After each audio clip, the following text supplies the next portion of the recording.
चिखली, गोरेगाव, जोगेश्वरी परिसरात सुद्धा जोरदार पावसाची हजेरी पाहायला मिळाली आहे। त्यामुळे सखल भागात पाणी साचलंय। अंधेरी सबवे आता वाहतुकीसाठी बंद करण्यात आलाय। तर आपण पाहतोय या ठिकाणी पाणी साचायला सुरुवात झालेली आहे। अधिकची माहिती जाणून घेत आमचे प्रतिनिधी रवी खरात यांच्याकडून। रवी, काय सांगाल? अंधेरी सबवे आता वाहतुकीसाठी बंद करण्यात आलाय, काय परिस्थिती आहे सध्या पावसाची? मोहिनी, अगदी बरोबर आपण पाहतोय की मुंबईमध्ये रात्रीपासून मुसळधार पावसाने हजेरी लावली होती।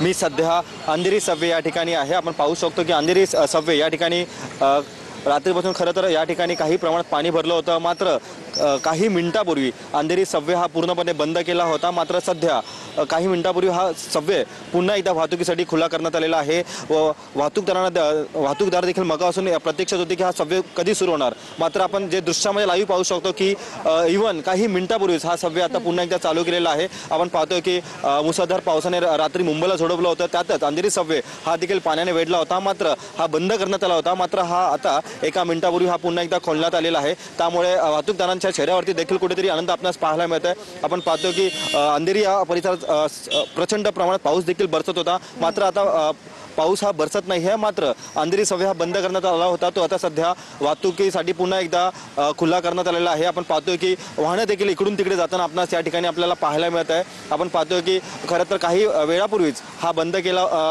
होता। मात्र आता पुन्हा एकदा सुरू केल्याने वाहतूकदार यांच्या चेहऱ्यावरती आनंद देखील आपल्याला पाहायला मिळत आहे। खरं तर आपण पाहतोय की मुंबईमध्ये रात्रभर खरं तर मुसळधार पावसाने हजेरी लावली होती। मात्र त्यानंतर मुंबईतील सकाळ भागात देखील पाणी साचलं होतं। आता सध्या अंधेरी येथील जो सबवे आहे, अंधेरी सबवे हा पुन्हा एकदा वाहतुकीसाठी खुला करण्यात आलेला आहे आणि खुला करण्यात आलेला आहे। नक्कीच धन्यवाद दिलेल्या या सविस्तर माहितीसाठी रवी। या संदर्भातले अपडेट्स तुमच्याकडनं जाणून घेत राहणार आहोत।